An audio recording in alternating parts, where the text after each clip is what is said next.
В неделя на български, а сега на английски. Как дете на 6 години научи само английски език. И на мен ми стана любопитно от нашия анонс. Кристина Владимирова сега е при Антон. Да го наричаме ли детето чудо? Добро утро, Криси. Добро утро. Не само, че сам е научил, а и неговите родители всъщност преди няколко дни разбират, че той знае английски, докато Тони е на изпит за детска градина. Сега я ще се опитам да видя как говори Тони. Hello, Tony. How are you? I'm fine, thank you. Do you have a brother or sister? Yes, I have. Може ли сега да ми преведеш аз какво те питах и ти какво ми отговори? Този въпрос. Да, този въпрос. Първо да Имаш го ли питах как. брати или сестри? Точно така, браво, Тони. Ти я ми кажи как научи английски? Как? Не знаеш? Не. А вие как разбрахте, че той знае английски? Вие всъщност сте го изпитвала и докато го изпитвате, научихте, че знае. В смисъл, вие заподозряхте ли, че той може би не знае? Така. При мен е дълъг процес.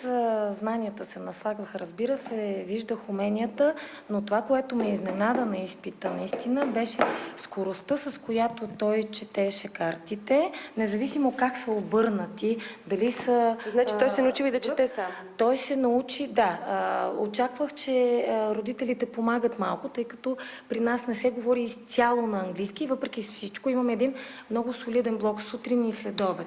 Тони, добре, я сега може ли това да ми го прочетеш? Сложна дума, нали? School crossing. А това? Kite.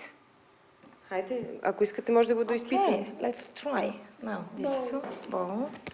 Долу. Обичаш ли да учиш английски? Да. Бъс. Бъс. He's motivated. Чете ли по-дълги изречения? Sunglasses. Maybe we can try. Let's see. Okay, да пробваме.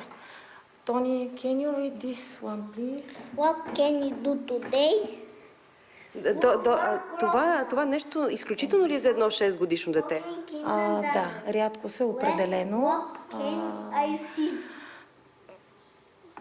Уменията са му над обичайните. А сега искам да си поговоря и с майката, докато вие се занимавате.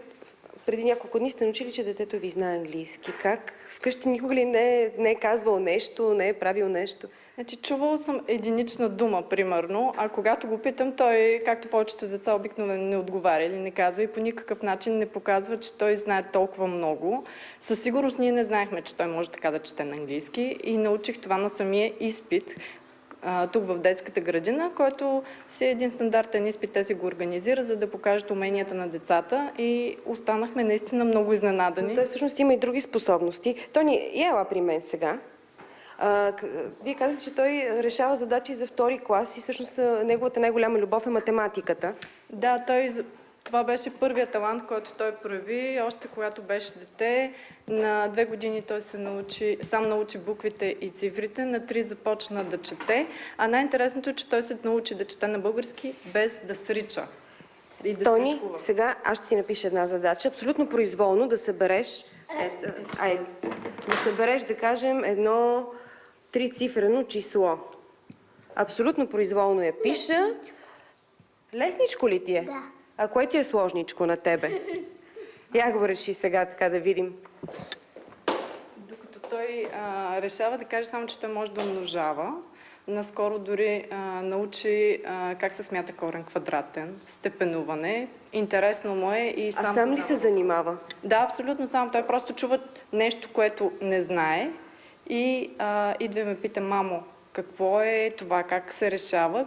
Аз му обяснявам, доколкото имам време, тъй като ми е по-малко дете. Не винаги имам време всичко да му обяснявам. Той го запомня и се го решава абсолютно сам. Тони, тази задача мисля, че абсолютно правилно я реши. Лесно ли ти беше ли трудно? Да, лесно, лесичко. Много ви благодаря, пожелавам ви много успех. Тони, на тебе също, ти наистина ме пришли с твоите умения. Това е от нас. Криси, донеси тук познанието как се решава корен квадратен.